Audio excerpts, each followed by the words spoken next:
Welcome to the All for the Gators podcast. The All for the Gators podcast. I am John Spano, your host. I have Sid here with me, my co-host. Sid, how you doing, buddy? Oh, great. Real excited to be here, John. Once again, Andy's still doing some Hurricane Ian relief. We're going to do a short intro because I want to get right to the guest. But first, I want to talk about real quick some Gators that are in Major League Baseball. Ooh. You know, Jonathan India, he won Rookie of the Year last year. He's kind of banged up this year. You got Pete Alonso, Mr. Home Run King for the Mets. But how about Harrison Bader? Ooh, looks good in pinstripes, so it works for me. Yeah, absolutely. He was hurt. He had a foot problem. Came back at the end of the year, still finished with, I think, 5 home runs. He didn't play much. And now in the playoffs, he's got, 3 or 4 home runs already? Well, I bet the team formerly known as the Indians wish he wasn't playing so much. Yeah. Boy, that made a big difference. Something else that's doing well is this podcast. Ooh. Our downloads are going up. Our show from last week, Jabbar Gaffney, just caught like wildfire. So very excited. And this week's guest is going to do nothing but help that as well. We're going to get right to it. What do you say, Sid? All right, lay it on me. Today's Gator Great was an East Georgia boy hailing from Swainsboro, Georgia. He attended Butler High School and as a Butler Bulldog earned All-American honors in football, becoming one of the top tight end prospects in the nation. He would turn down offers from many top football programs, including UGA, on his way to Gainesville, Florida. As a Gator, he was the perfect combination of power and grace on the football field with stiff arms and leaps that would stick in the minds of Gator fans forever. He cemented his legacy in the orange and blue as team captain his senior year in 2003 when he was first team All-SEC, garnered All-American honors, and went on to lead the team in receptions, receiving yards, and touchdown catches. And ended up runner-up for the John Mackey Award given to the nation's top tight end, and the guy that won, Kellen Winslow from the Canes, 1 touchdown. Robert. He was drafted 40th overall in 2004 by the Titans of the NFL, and he went on to the Bucks and Raiders. Today, you can find him spreading his philanthropy on public speaking tours, writing books, doing his radio show, and of course, his own awesome podcast, 84 Reasons. Ladies and gentlemen, Gators listening around the world, I present to you the most bruising tight end to ever step foot in the swamp, Mr. Benjamin LaShawn Troupe. Wow. Yes, excellent. Wow. Thank you so much, Ben. John is John over here calling me by my government name. I mean, yeah, that is the government name. No, my friends, it's funny. My friends go, "Who's Benjamin?" I'm like, "Listen, my name is not Ben. My name is Benjamin. My family call me Benny." But John said, "It's a pleasure being on with y'all, fellas, man. I'm gonna have to bring y'all on the road with me when I go do some engagements, so I can get that Michael Buffer type introduction." Your hype man for you. Absolutely. Well, Ben, before we get to it, I want to say we do have a connection, and besides UF, and besides our stunningly good looks, we have radio in Brunswick, Georgia. You have a radio show there called 3 and Out on ESPN Radio, and you're on other ESPN affiliates as well. And I had my first interview at a college before I even left Gainesville at an AM radio station in Brunswick, Georgia. See, listen, John, the Golden Owls have done you well. I'm pretty sure it don't look nothing like it did when you was here.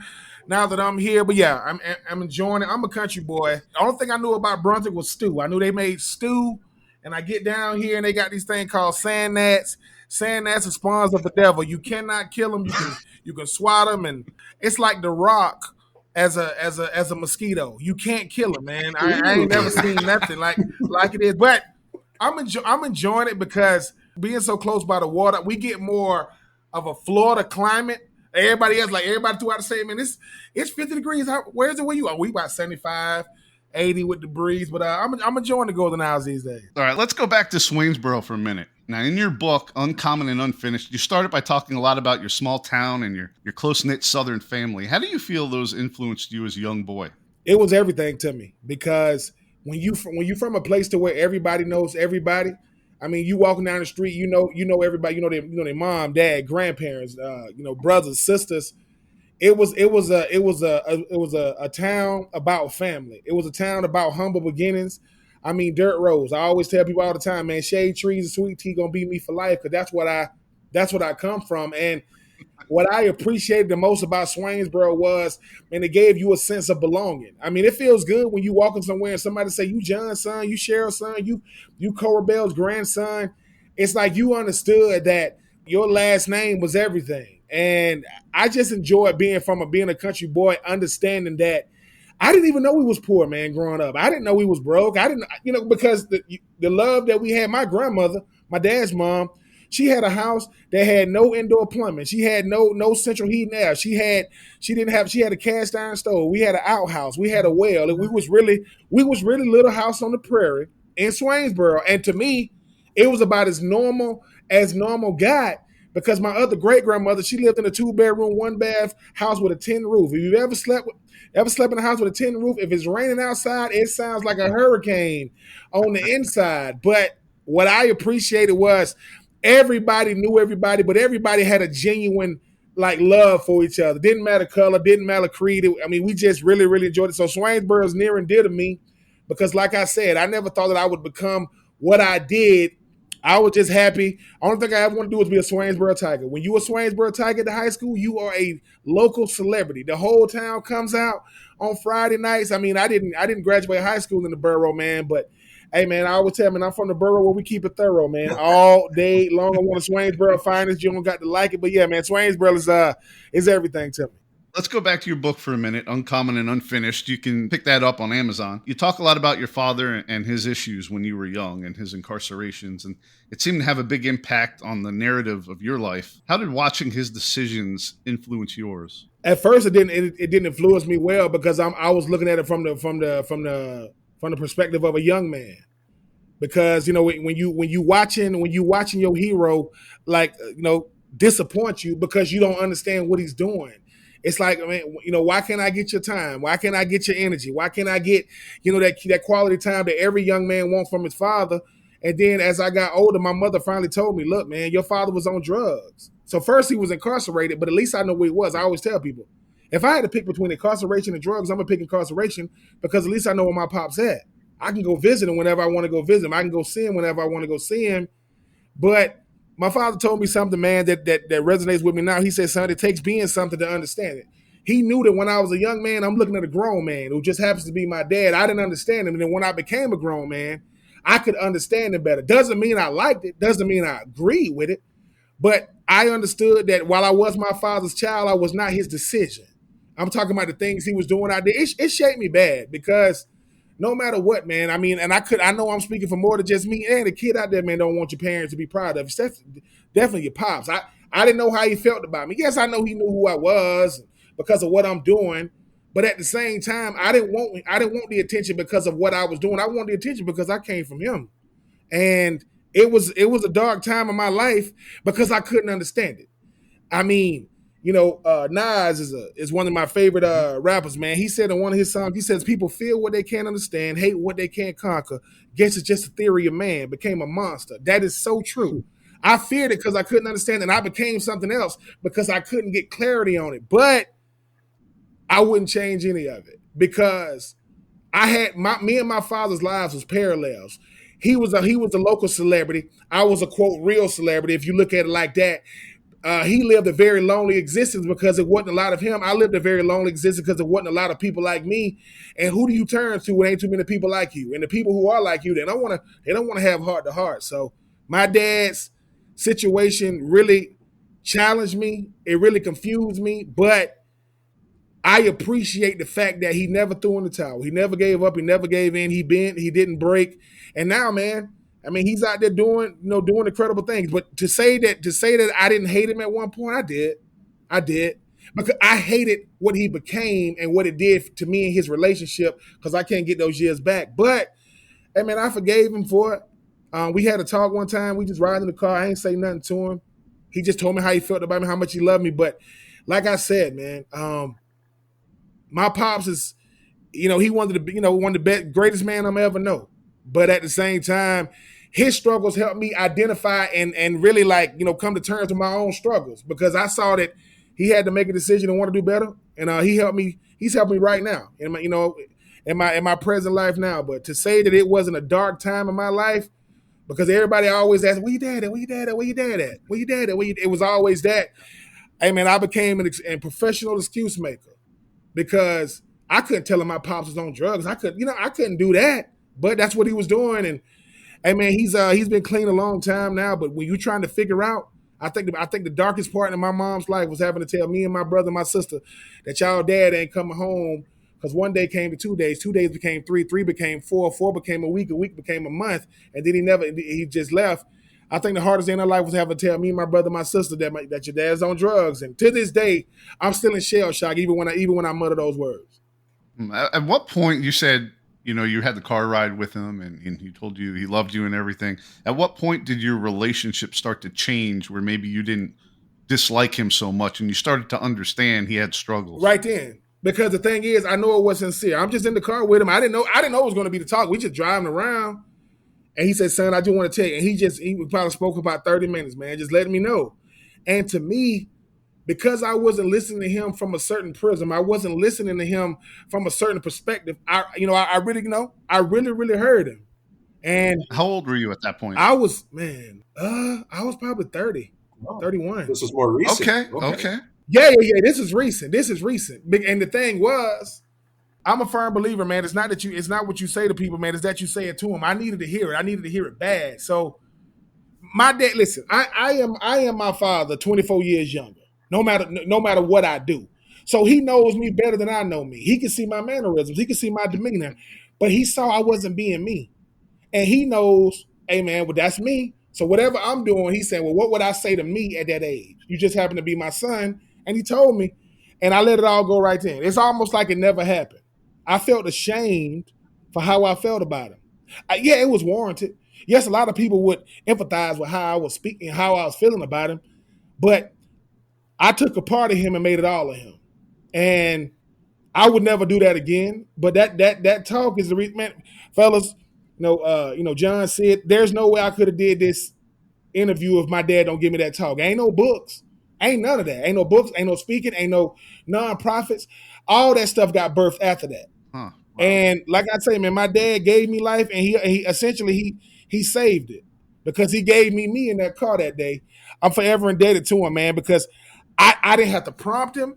I didn't have to send no email, no text message. I didn't have to send no threatening message. This is what he wanted to do. He did it. It's really great. And hey, man, I've never been the same since. That's an amazing story, Ben, and it's great that you guys are in a good place right now. And another great story is your story on the football field. So let's get back to that with a question that I like to ask. At what point in your life did you realize you were more gifted than everyone else on the field? Was it a play? Was it a game? Was it a season?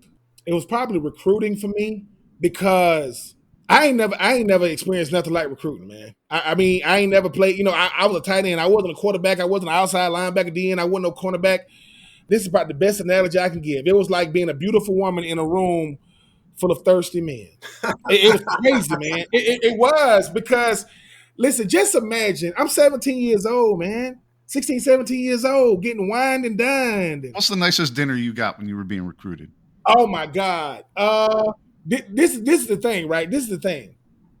So, I'm not a big steak eater, man. I wasn't a big steak eater growing up. They would say, how you like your steak? I ain't know what to say. I'm like, what?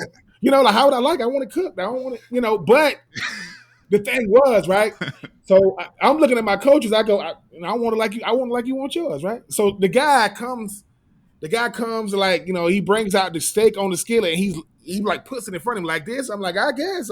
Now my thing is I'm young though. So when I'm cutting it, I'm thinking that the red's coming out. I'm thinking that's blood. Like, nah, they ain't cooking enough. Oh man. Because I'm too young. But it wasn't even the meals. It was this. You on a trip. You on a recruiting visit. It's all these players. We walking around. Me and Isaac West, we went to a game, and me and Carlos, we went. That's my teammates. Somebody goes, that go be in Troupe Isaac West right there, but we don't have on name tags yet. Everybody else got on name tags. That messes with your mind. We at the University of Georgia. Hey, it was crazy to me because I go up in the coach's office. There's all these pictures of me. Like, you can't see my face, but there go my number.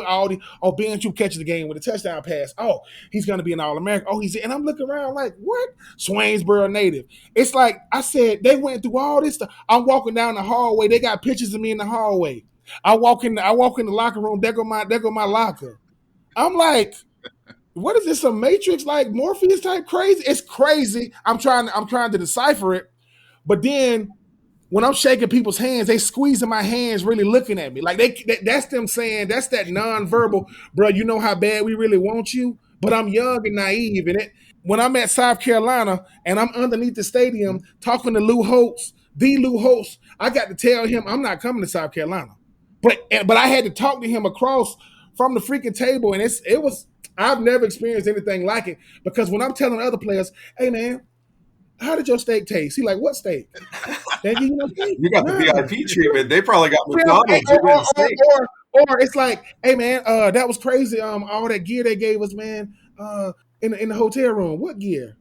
I'm telling you, it's like the coach looking at him like, listen, man, stop telling them what we giving you. You ain't them and they ain't you. And I enjoyed it though. I really, really did. I'm not gonna act like I wish I could have went on 20 official visits. I would have went on all 20 of them, because it's wild, man, to be catered to like that. It's like walking in a car dealership and they know you got an 820 credit score. They going crazy to get to you. They are. It's crazy. They like, baby, but I didn't realize I could help that business model. They looking at where you are and where you project. Like, look at him now. How good of a player you think he can be?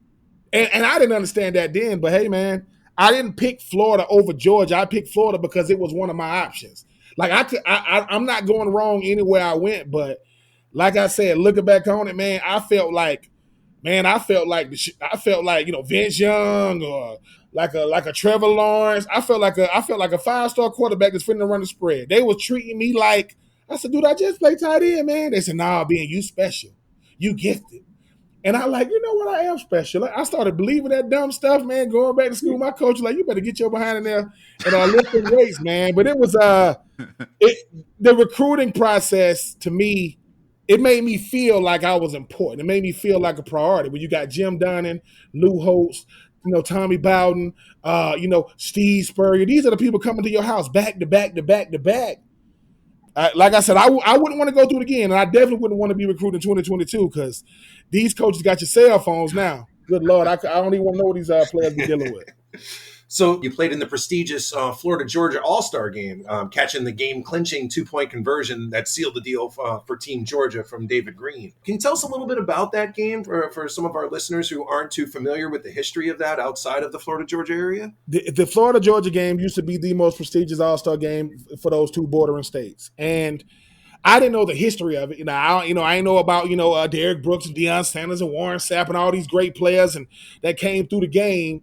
But I remember being in high school, they had the East, you get the East-West Shrine and the North-South game. That's Georgia All-Star games. And I remember telling my coach, man, if there's a way I can, go to the Florida-Georgia game, man, just let me know. Which, it was a pipe dream. I didn't think it was going to happen, because I thought it was predicated on team success. And my team and success didn't even go in the same sentence. We were not a good team record-wise. So I was like, well, I hope I get a chance to go. I was in ROTC for 4 years, and I remember my senior year, my coach came over to the class. He asked me to come outside, and I came outside. He ain't speaking to me. I was walking over to his office. I think I did something. I'm like, well, coach, when your head coach ain't responding to you, that's not a good day. I'm like, bro, why this dude ain't talking back to me? He ain't saying nothing. We walk across campus. We get to his we walk in his office. There's a phone off the hook, and he told me to pick up the phone. I pick up the phone. And I go, hello. The guy goes, this being Troupe? I go, yeah. Like, my name is so-and-so. I'm commissioner of the Florida-Georgia High School All-Star Game. Congratulations, you've been selected. And I thought my coaches and my teammates got me. I said, oh, y'all got me this time, man. Y'all got me. But the thing was, it was real. And I remember looking at the look on my coach's face, because it's almost like I got a chance for him to show me what he really is, like how he really felt about me. Because I think when I told him I want to be in the game, I think he went to work. To this day, I don't know what my coach did to get me on that roster. But I get out there and there go Ronnie Brown. There go Ronnie Brown, who got to play fullback, second overall pick in 2005. There go David Green. There go Sean Jones, right? There go Vince Wilfork on the other team. There go Max Starks, who won 2 Super Bowls for the Pittsburgh Steelers as a starting left tackle, who was going to be my roommate, my junior year in college. And David Green throws me the game-winning 2-point conversion to beat Team Florida. 3 years later, I catch the game-winning touchdown pass to beat Georgia. Who's the quarterback? David Green. And it's like full circle. And it's like it wasn't no offensive explosion going on that day. It was a bunch of fumbles and can't remember plays. People running routes on run plays. People blocking on passing play. We just couldn't get the plays. But I just remember, is this what it's like? These are the best players in the state, essentially, both states. And I'm one of them. It blew my mind, because a lot of these players played against each other in the playoffs, played against each other. I ain't never seen these guys before.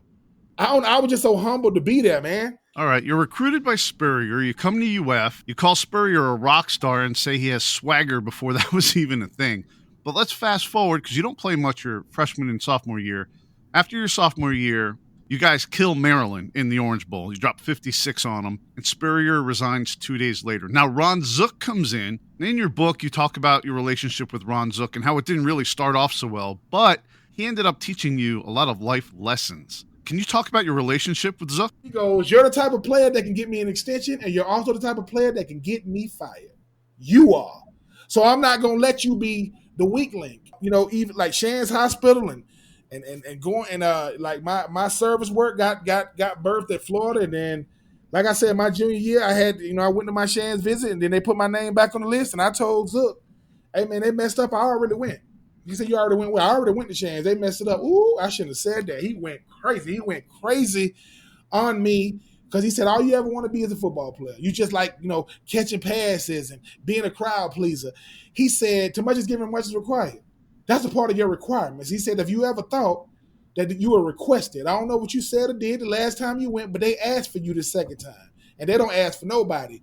And in a sense, he was giving me away from football as a football coach, which is, to me, it's just an oxymoron. And he told me, he said, Ben, if they only remember you from a football player, you wasted your time, you wasted your gifts, you wasted your purpose. And I'm looking around like, man, I'm 20 years old, man. I'm trying to figure out the playbook. You giving me all this philosophical stuff, man. But he used football as a means to teach me about life. And when you're going through it, man, you don't really take it in. But my mama would tell me all the time, because he would meet with the families before the games. He would always tell my mom, look, I love your son. He one of the best players I got. Make sure he never forgets about me, because I'm really, really hard on him. He said, but he said, I can't break him. He never ever gets disrespectful. He said, I saw him clench up his fist one time, and I was like, I want you to hit me. Because if I would have hit him, obviously I'm going to get kicked off the team, which a lot of my teammates were like, knock him the hell out, which I ain't going to do that. But he lets me know, man, that a coach is more than just guys that do X's and O's. They teach you about life, man. 100 yards wide, 53.5 yards wide, 4 quarters long. That's what they teach you. And I know beyond a shadow of a doubt, man, not saying that I would, but if I was down to my last, if I didn't have a dime, and if I call Ron Zook, I guarantee you, he might not give me what I'm asking for. I guarantee he's going to give me something. I have no doubt in my mind he would. So, I appreciate that crazy dude, man. So that junior year with Zook, things start to happen for you, right? Let's talk about the Florida-Georgia game. You haul in that 10-yard pass from Rex. 11 minutes left, ends up being the game winner. And I read an article about that game, and you were quoted in it, and you said, this feels good. I can go home for Thanksgiving and Christmas. How tough was it being from Georgia, not only hating the Bulldogs, but single-handedly beating them yourself when you had to go home and be around family and friends? Oh, man, it's have your cake and eat it too, man. It was beautiful, man. It was beautiful because once again, I was supposed to be a part of that coveted 2000 class at Georgia, but I wasn't. So now that I'm making plays against these guys, it becomes more of, that's the one that got away, that's the one that got away. And number one, when I scored, I did not know how much time was left in the fourth quarter. I appreciate our defense for shutting them guys out for the rest of the game. I appreciate Thomas Davis for letting me use my one athletic move I had because I was tired. And I did. And I just like the fact that I'm 6'4", and I want to think, I think Thomas Davis like 6'1". My arms are longer than his, and me and Rex developed a nice little rapport throughout that game. And he threw it up like a little alley, and I stuck my long arms out there.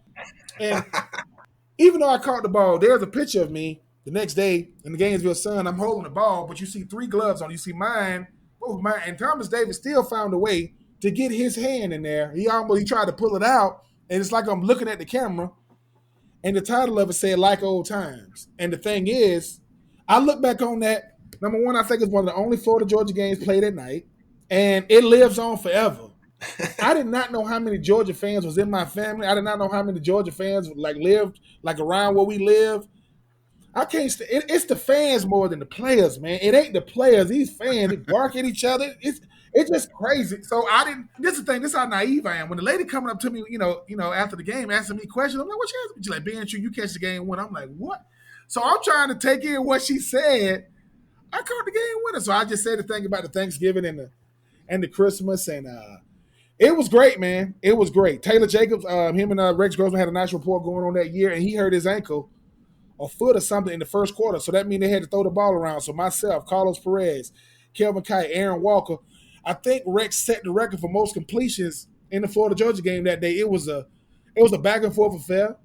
I'm happy we got that dub. I just remember David Green being so livid at the end of the game. But hey, man, that Florida 4 years never lost to them Georgia boys, man. 4-0. And that's what I always covered the most. I said I never lost to y'all. They're like, who you play against? Quincy Carter, David Green, David Pollack, these type of guys. Richard Seymour, Marcus Stroud, Kendrell Bell, Ben Watson. Lost.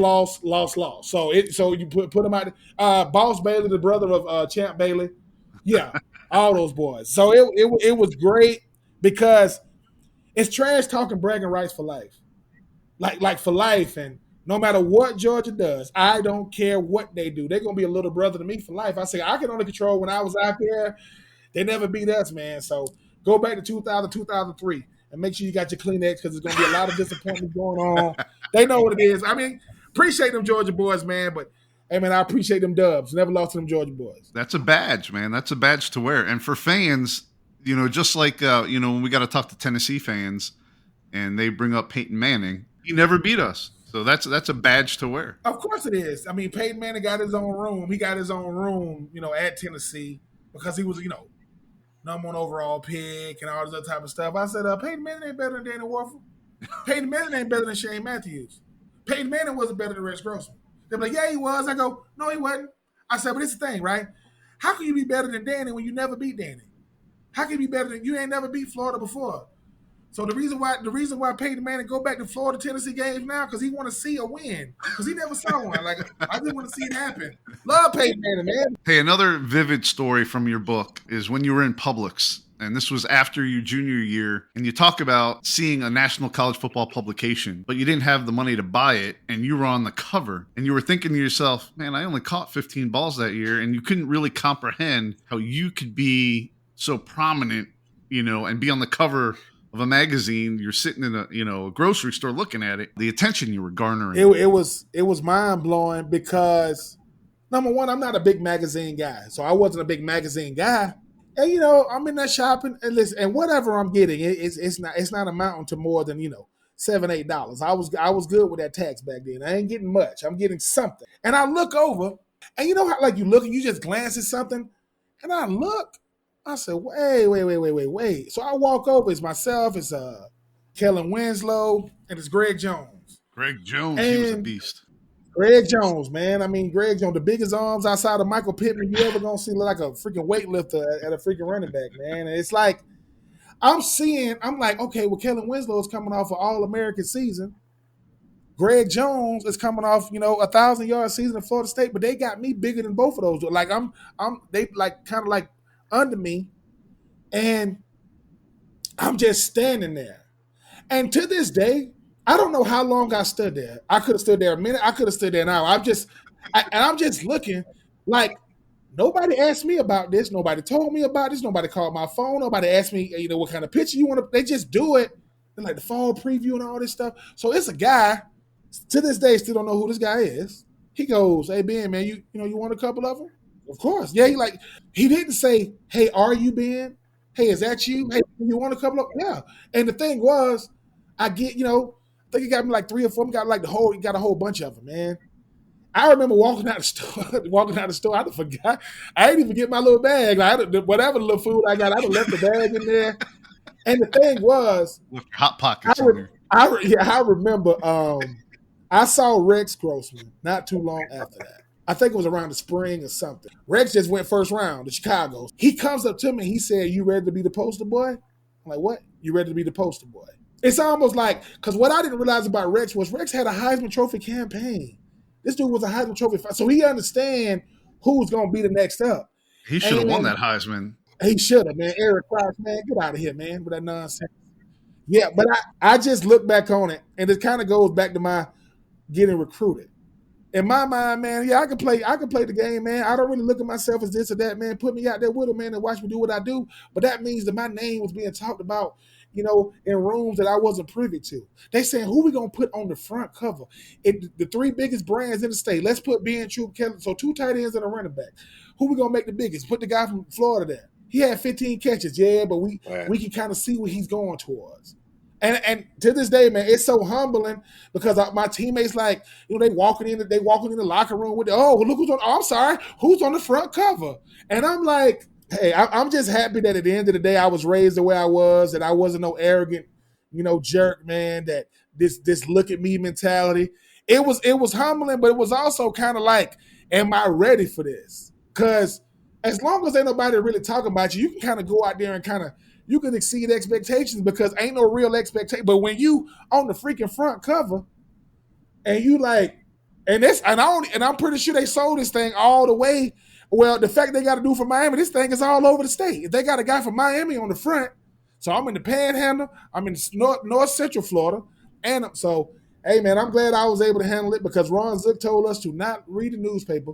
And to not, he said, you're never as good as they say you are. You're never as bad as they say you are. You just stay right there in the middle. So so thank God he never caught me reading that freaking magazine because he would have freaking lost it. Because what you reading that for? They lying. Whatever they said, they lying. That's a misprint. So, hey, man, but I appreciate it to this day, though. Let me ask you this question. Spurrier was a pioneer. He changed the game of football, but he pissed off a lot of people in the process, right? He was kind of brash in his play calling. He never really pulled up. He always poured on the points. And a lot of people feel that affected voters, in the AP and the UPI or whatever they were at the time.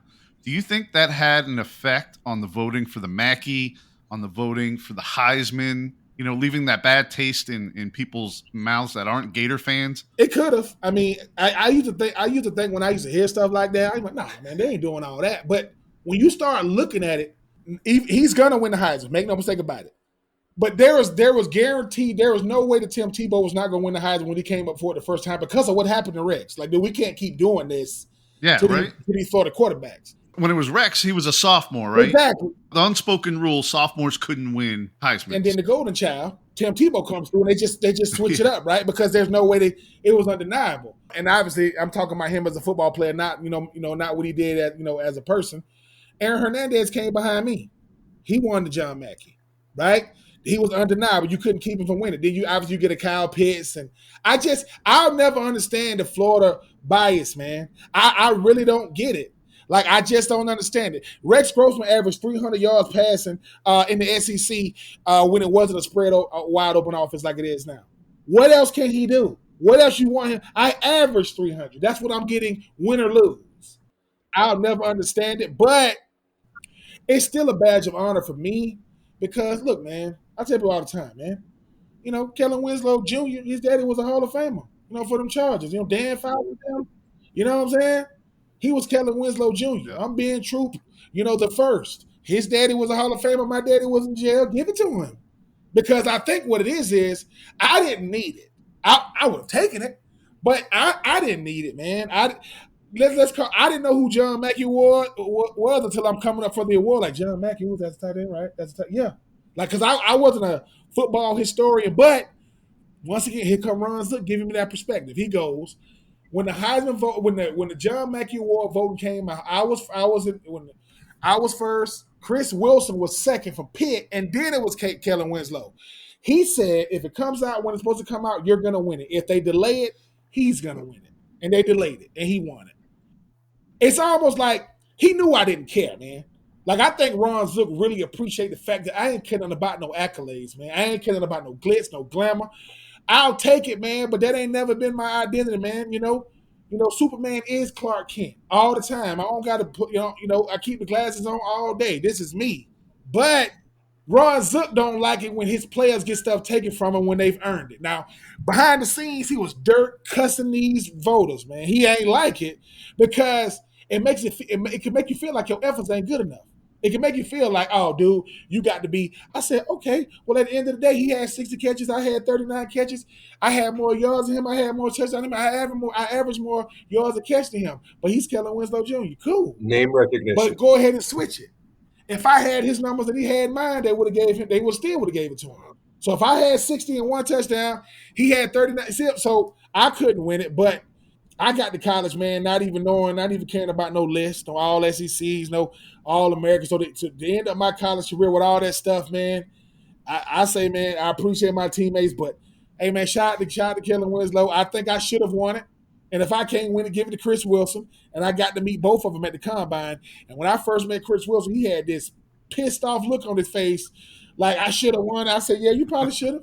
You know what I'm saying? He said they gave it to Kellen Winslow. Mind you, Kellen Winslow standing like right there. Like they going to give it to him. I was like, the guy that's standing right here, y'all going to end up scrapping, man. It's crazy. But I enjoyed it, though, because at the end of the day, I was considered a top tight end coming out. So we know. It's all good. Whoever put together that picture at that Publix knew what they were talking about, because then when your senior year did arrive, everything we expected of you came to fruition. You led the Gators in receptions, in yards, in touchdown catches. How did you feel finally achieving that level of success after being more of a supporting part in the offense leading up to that? Obviously must have been quite fulfilling for you. It was, because I was able to finally put it all together. I was real raw. I've always been talented. I always could play football. But your talent and your understanding of what you're doing, it has to come together. I can't just be out there going off pure athleticism every single time. My freshman year, okay, I kind of started, okay, I'm here. My sophomore year, it started to click a little bit. My junior year, okay, boom, I got it. Then my senior year, I was ready. I believe they put me out there as a starter before my senior year. It's not the same thing because, number one, I had to work all that selfishness about my system, man. Like I was a very, very selfish football player before then. I had to, because by the time I became a senior, man, I know people say that, but I didn't care about how many. As long as I'm helping the team contribute, I'm good, because I didn't need 10 targets a game. Give me some targets, man. See what I can do with it, man. See if I can, extend some drives, get some first downs, hopefully get in the end zone. Because in my mind, no disrespect to nobody I went up against, man, you wasn't stopping me, because stopping me means you stopping us. That's not happening. Like, I respect what every guy I went up against. But, bruh, you ain't Brian Urlacher over there. You ain't Ed Reed over there. I went against Sean Taylor my senior, his junior year. I ain't going up against no safeties like that. And I respected all of them. I respected every linebacker, safety, cornerback. But come on, man. Like, I worked too hard. Plus, I ain't finna go back into the sideline, man. When I got guys looking at me saying, what is that Steve Atwater covering you out there? You can't get open? No, I just took it too personal.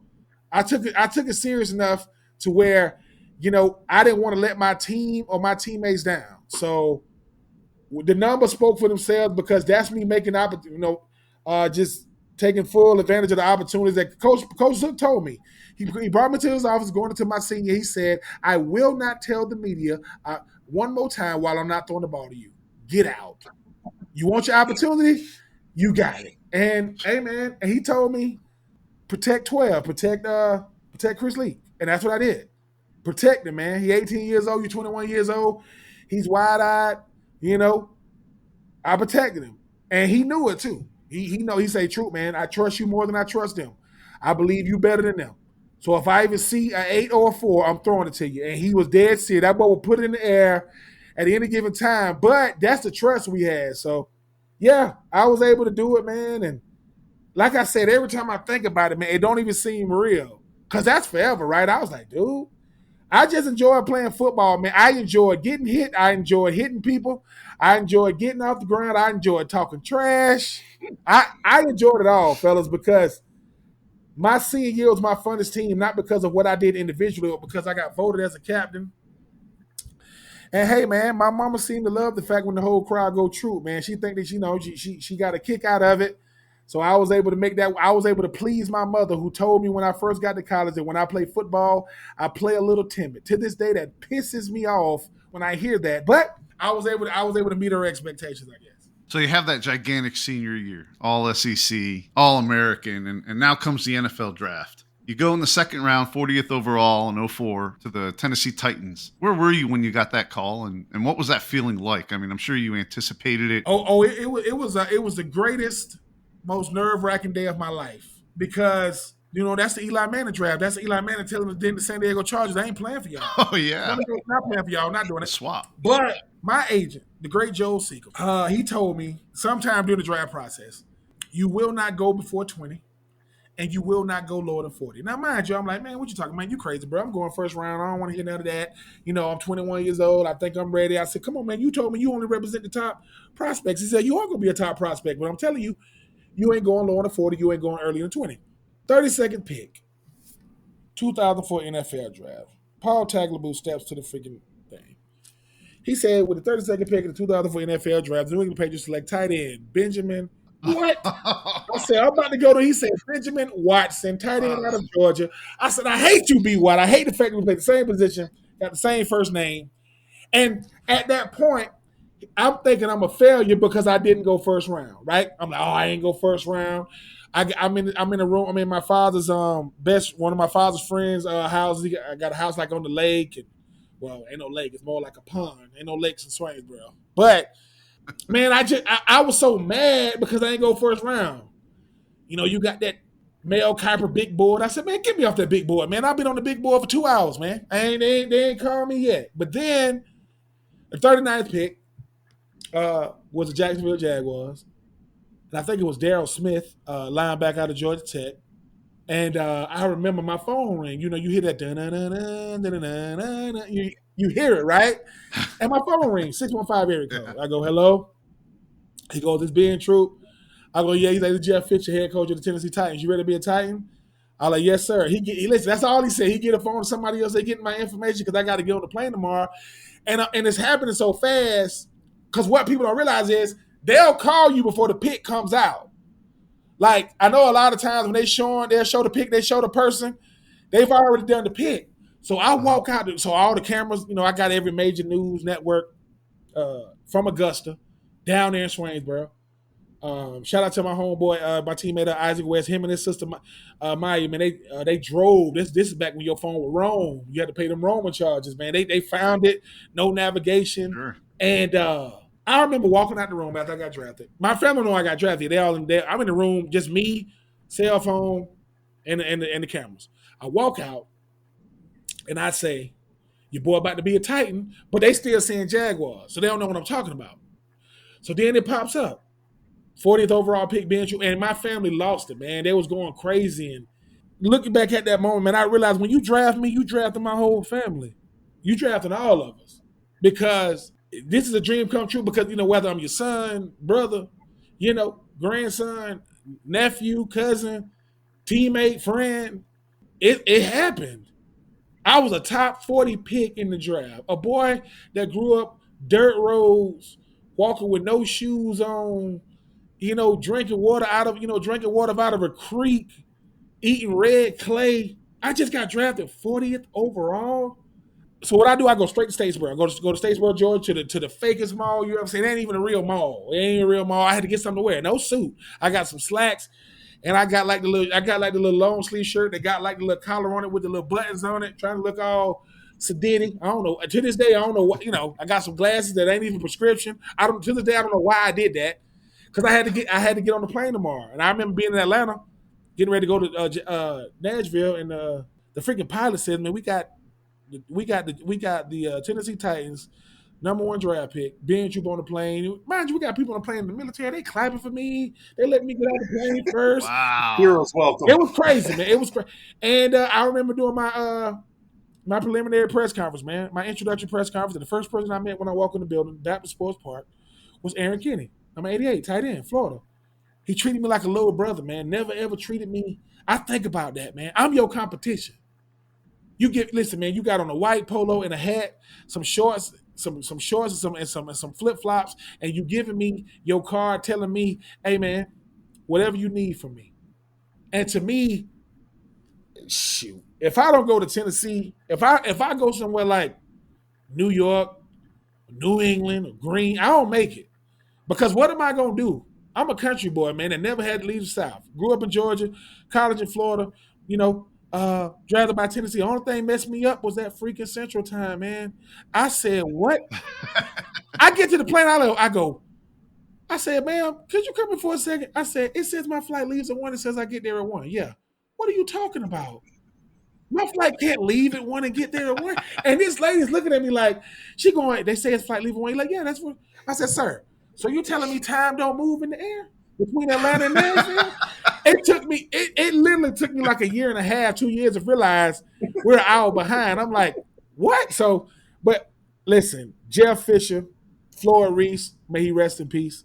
To all my teammates, man, I enjoy Tennessee, man. Vince Young and Pac-Man Jones and Lindell White and Chris Brown and not Chris Brown the singer, Chris Brown the running back from Colorado. Chris Brown. It was surreal, man. Listen, I did not know boots cost that much, and I definitely did not know cowboy hats cost. I said, this hat cost how much? $2,500 to do what?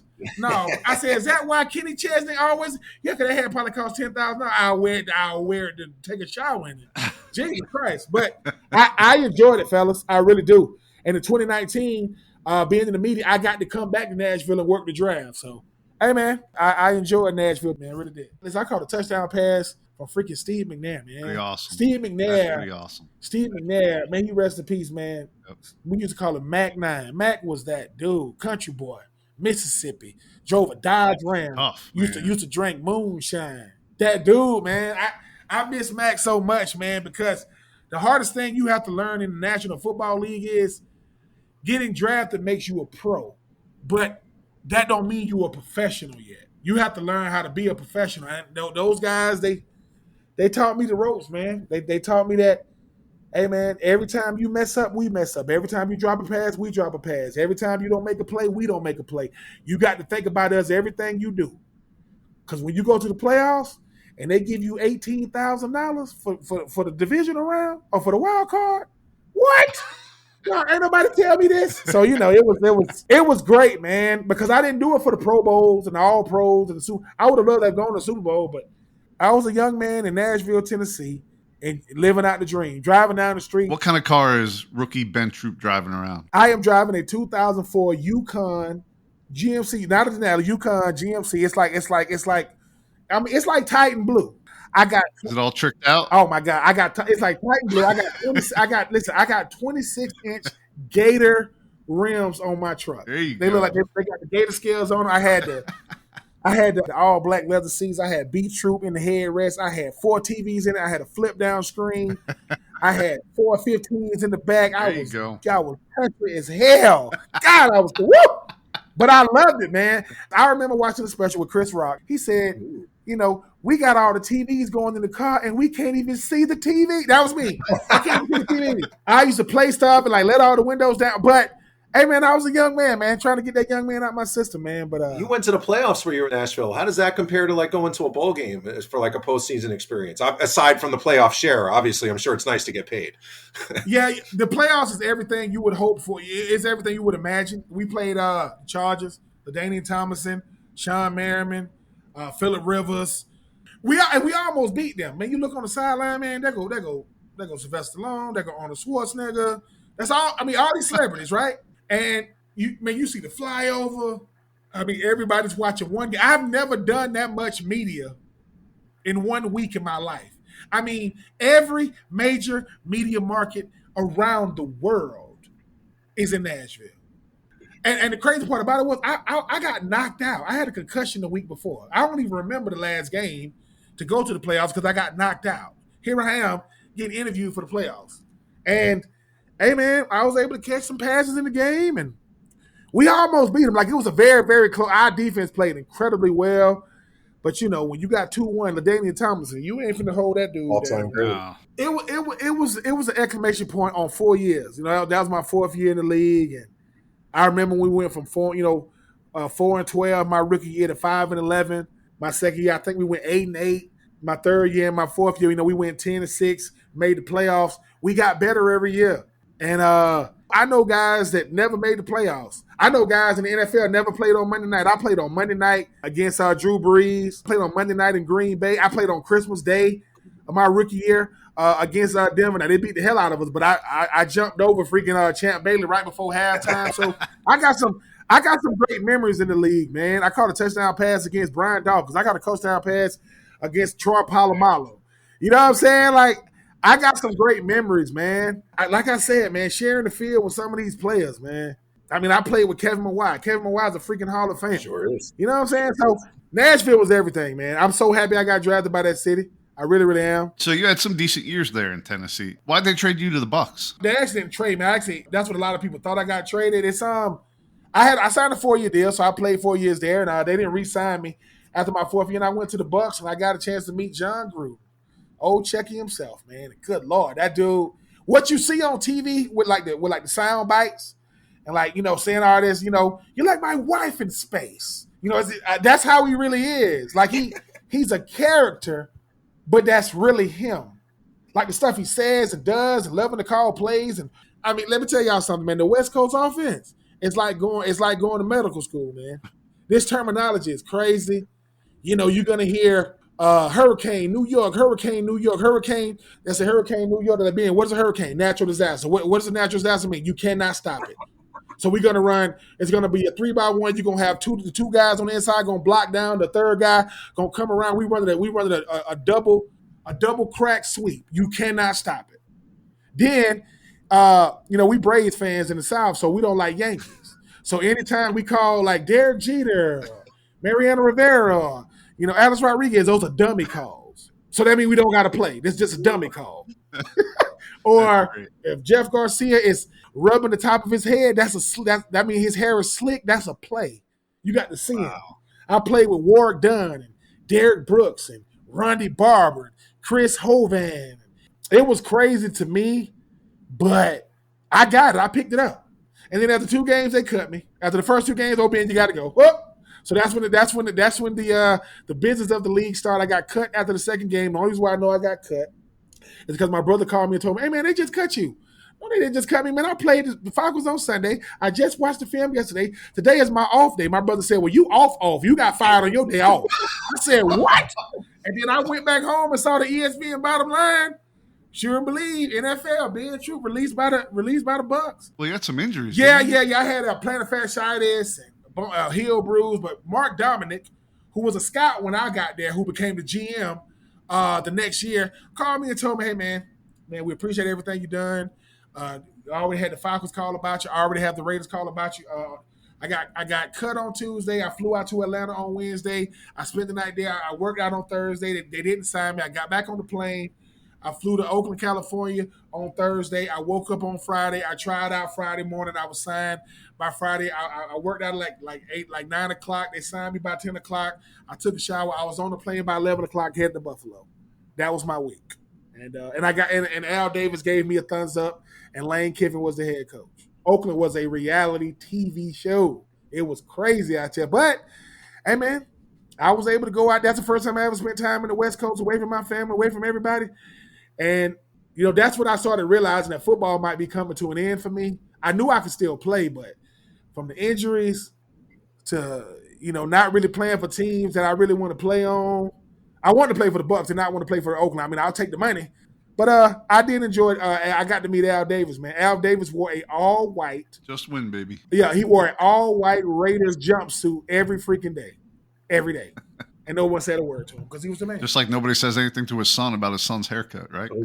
Oh, yeah. I mean, his son does not take life. His son puts a bowl on his head and they cut around the bowl. He gets up and he walks out, and no one says a word. You'd think moving to Vegas, he'd get some style. Oh, my goodness. Oh, listen, at the end of the day, right, when you're a billionaire, people are allowed to laugh at your jokes, and people are allowed to not laugh at you. There's no way I could be on the Raiders staff because I'd be like, "Man, why don't you stop? Put on a hat or something, man. Like, stop doing that, man. Like, the joke is over. It's it." Now, Ben, you mentioned about having a concussion. And, of course, there's a lot of emphasis on players' health these days. How many concussions did you have, and do you feel it's affected your health? I do not know how many I've had, and the reason why is... That many? This is why, though. You hear the term, "Oh, did you get your bell rung?" Or... "Man, you'll be all right." Like I said, I know I've had 2 or 3 that I can remember that I actually had them, that it was documented. But, man, when you seeing double and triple, when your head is aching so bad that you got to close your eyes because the light is bothering you, when your head is aching so bad that you could barely hear somebody talking, you literally on the sideline with your head down, closing your eyes, hopefully so, one, you can see. It's like, yeah, I definitely know it affected my health because – me doing, sports talk radio, and I'm blessed to do it. Appreciate BJ and Kevin for even letting me be on the network with them. there are times that I can't remember things in the moment. Like I'm all I'm doing is regurgitating what happened the day before. I'm talking about football. I'm talking about the NFL. I'm talking about the SEC, ACC, Sun Belt, SoCon, and I literally can't remember a name that should be easy to remember. Now I remember it 20 minutes later, but I needed it right then. If I'm talking to a neurologist, they saying, "Man, you're not supposed to have pressure. You're not supposed to feel pressure in your head, or you're not supposed to feel tingling or burning." And sometimes it gets unbearable. But do I blame football? No. But is it because of football? Absolutely. Because football is not a contact sport; it's a collision sport, man. We had to collide, and sometimes you get the worst of it. Sometimes you get the worst of it when you delivering a blow. Sometimes you just happen to be in the wrong place at the wrong time, and you just caught the blunt of the freaking crowd. Sometimes you on the bottom of the crowd. You notice when guys get off the ground, they use the person under them to get off. They push you to get up. Sometimes they push it up against your helmet.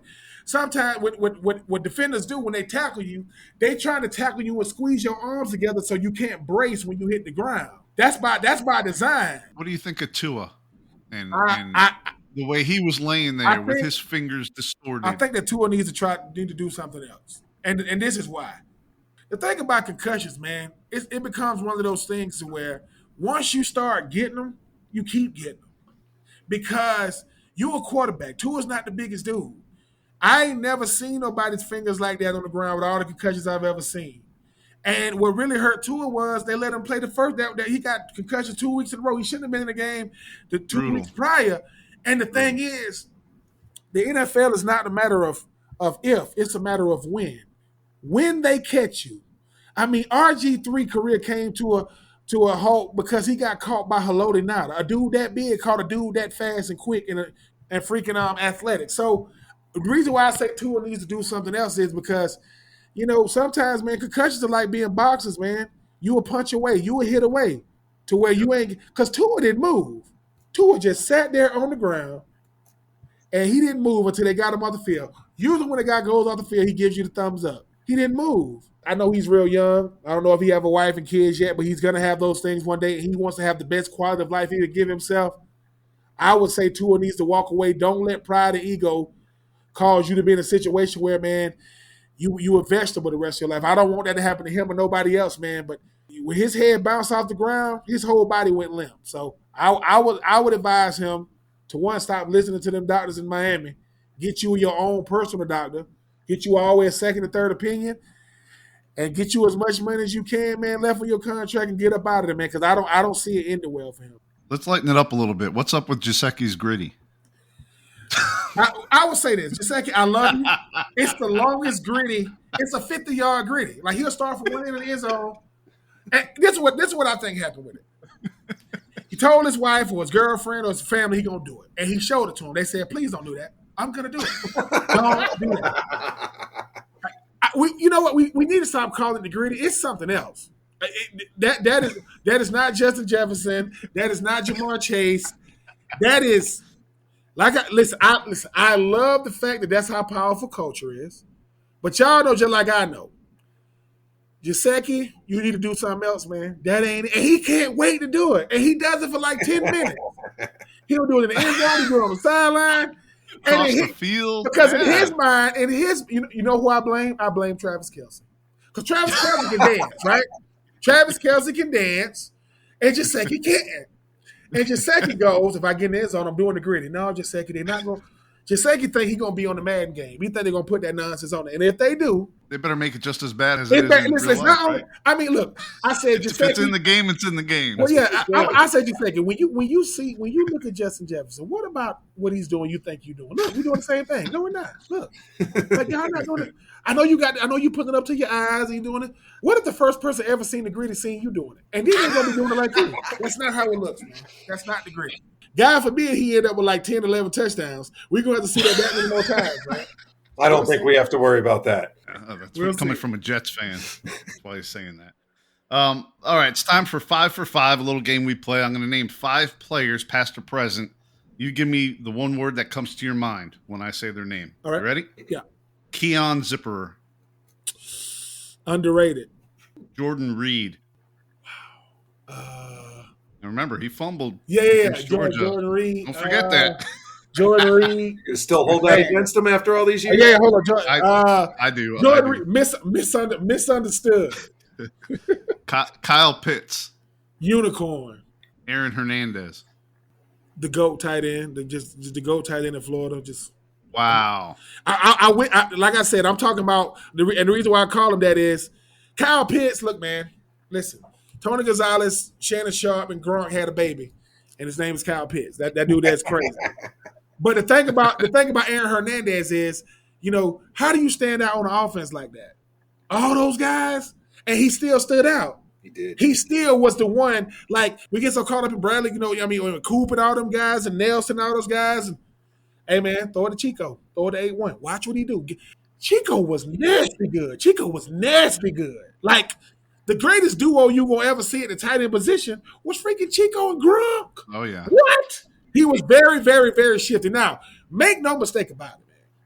Kyle Pitts, my goodness. Like, he was Calvin Johnson at tight end. You could not stop him. You just couldn't put anybody on him. I'm just saying, like, listen, I ain't taking nothing away from Calvin Johnson.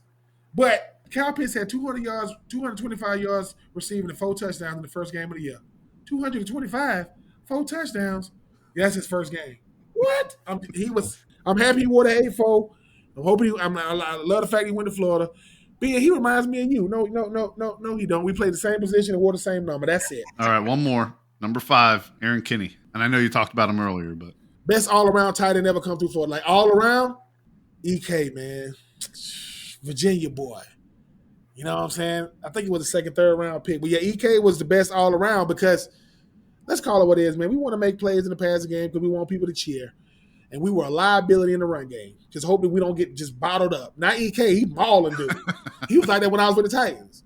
I would talk trash when I'm out there with EK. I said, boy, keep on talking trash to me. When me and EK on the same side, man, I be pushing dudes all in the back, slamming them on the ground. Because I know EK got him. EK he'll like a stand him up. I just come hit him in the ribs. Bap, talk trash. Who against one? Like, boy, you better get your weight up, boy. You better get in the weight room, boy. What's wrong with you? No, EK was that dude, man. Best all-around tight end, came through Florida. All right. So in 2016, you're inducted to the Florida-Georgia Hall of Fame in Jacksonville. And what struck me in your book, Uncommon and Unfinished, is when you speak about the induction ceremony, you reference your new baby niece sleeping quietly throughout the whole event. You reference your parents in the audience having a, quote, earned that glow, unquote, and making faces with your daughter when you're on stage. So your compassion for humanity is so clear in your book. You're so much more than just Ben Troupe, the football player. As a matter of fact, the football player is like number 4, right? You're Ben Troupe first, second, and third. Now, can you explain what I'm talking about there? Because you talk about that in your book, and you also have talked about that on your podcast, 84 Reasons. Yeah, I mean, I understand that my identity would always be, rooted in being an athlete. I just don't want to be cemented in that. And when you get voted to the Florida-Georgia Game Hall of Fame, Jabbar Gaffney and Chris Lee got inducted in 2015, and I didn't even know it was a freaking Hall of Fame for the game. And I reached out to both of those guys and told them congratulations. And I reached out to the Florida-Georgia Game Committee and said, man, if my name ever came up, man, I would be super duper humbled to be, inducted. Then in 2016, I'm coming back from a speaking engagement at some college, and the guy from the Florida-Georgia Game Committee hit me up and said, Ben Troupe, congratulations, you've been inducted to the 2016 Florida-Georgia Game Hall of Fame. And once again, just like the Florida-Georgia game in high school, I'm like, oh, there go my friends again. They got me. They got me this time. Y'all got me. And then I went on Twitter and all this, and I'm seeing all these, they giving congratulations to me, and Fred Warner, and, Jeff Chandler, and Marcus Stroud. I said, dude, it's really happening. And, for my parents to be there, my niece, she was a little baby then, my nephew, Ryan, and, Jalen, and my brother and sister there. And, my daughter moved her chair out so I can play with her because she wanted to, I'm on the main stage sitting right beside Jeremy Foley, and right beside him was freaking Vern Lundquist. My mama lost her freaking mind when she saw Vern Lundquist. She did. She was like, oh, my God, they go Vern Lundquist. I said, Mama, I know Vern. She went up to him, like, getting autographs, taking pictures. Yeah, man. And he got inducted. He got inducted with us. And, just having that moment with my daughter was everything because it makes me realize that that's what I am now. I'm a dad now. And just because I'm getting recognized, amongst my peers and, amongst people that rooted for me and cheered for me, went up against, she just wanted to have a moment with me. So we just, I'm playing with her. She was like 5 at the time, and that's what it's about to me. Going up there, trying to do the speech, trying to keep it together, which I didn't, because it all hits you. Because once again, fellas, I didn't do it for the awards. I didn't do it for the accolades. I didn't do it for the recognition. That's just what God gave me because of. And, every teammate, coach, trainer, equipment man, academic advisor, just, fan, passerby, friend, foe. This is a tribute to them. And I said, that's crazy. That's forever. Like, I'm in the Florida-Georgia game, Florida-Georgia Hall of Fame forever. Then the next day we got honored on the field. I took my brother out there with me. And, Mr. Big Bad Marine, just don't care about nothing. Don't nothing impress me. And he almost hyperventilated when he saw Tim Tebow. He lost it. Like, there go Tim Tebow standing right there. And my brother like, oh, my. He fanboy Tim Tebow standing there with his medium shirt on, with all the cheerleaders around him. But when we got recognized, man, I'm out there with my brother, man. He, the Troupe boys, 2 country boys, man, getting recognized together in a sense, man. It was everything, man. It really, really was. It's a dream. Because I'm like, dude, I'm a Florida-Georgia game Hall of Famer. Dude, man, and that's forever, man. It's crazy to think about it. They give you these little plaques, like with your faces on it. It don't even look like you. I'm like, who is that? That's you. Is it? Oh, okay. That's mine. That's Jeff's. Oh, okay. We got the wrong ones. It's crazy. But, hey, man, I just hope I made my mom and daddy proud. I hope I made my sister, brothers proud, my niece, because that's us. That's our time at the University of Florida, man. And like I said, Jeremy Foley, I wasn't going to cry. Jeremy Foley talking to me the whole time, telling me how proud he was of me. And you the ones that I talk about all the time. You the guys that we happy that we recruit. I'm like, man, Jeff, man, leave me alone, man. I'm trying to keep it together, man. I got to go up here and talk. Jesus. And then you get up there and it just come out. And then Jeff Chandler went up right before me. He cried. I said, oh, my God. Jeff, don't start this, man. I'm trying to keep it together. But I did my best to keep it together. But, hey, man, that's forever. And I had a whole bunch of my teammates call me and wish me congratulations, man. But, yeah, to the class of 2000, everybody came in with me, man. I hope as many of those guys can go in as possible. But, yeah, man, 2016, man, got enshrined and got to go back to I got to clown those Georgia boys one more time. I said, listen, y'all Georgia boys, man, congratulations. I appreciate y'all, but I appreciate them dubs. You know what I'm saying? For 2000 people. It was all in fun. Well, Ben, thank you so much for your time today. And everyone listening, go get the book by Ben Troupe, Uncommon and Unfinished. It's available on Amazon. Check out his radio show, 3 and Out, on ESPNCoastal.com. Subscribe to his podcast, 84 Reasons. It's been an honor speaking with you today, Ben. And I'm going to leave Gator Nation with this, what's ingrained in all of our memories when we think about Ben Troupe, the football player.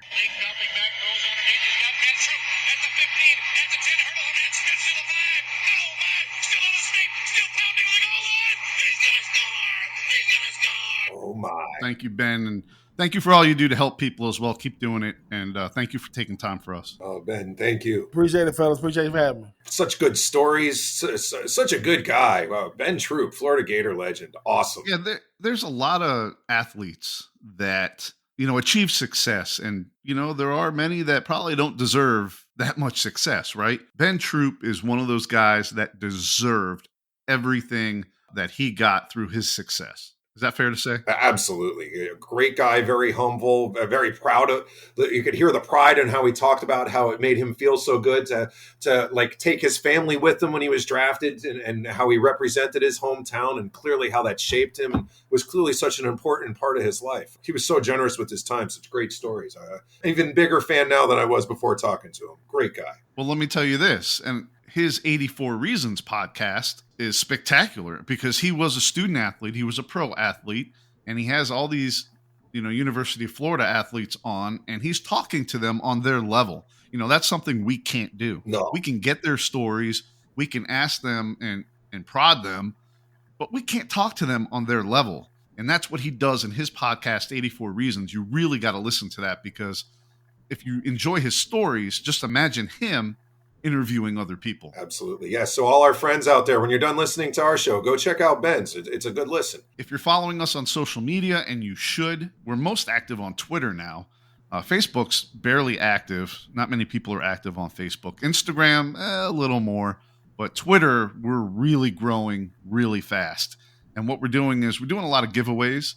So I think we're going to be giving away a nice Ben Troupe signed 8x10. Ooh. So you want to look out for that giveaway on social media. You can find us A4TG Podcast on Twitter. I am John Spano, Spano_rocks, and that's Sid Kafka. No spaces if you want to look us up. Andy, hopefully he'll be back, our other host, next week. Sorry you missed this, but the downloads keep going up and up and up. All good signs, my friend. All good signs. Hey, that's great. More downloads, please. Thank you to all our listeners out there, and tell your friends. All right, we'll do it again next week. All right. Looking forward to it. Go Gators. Go Gators.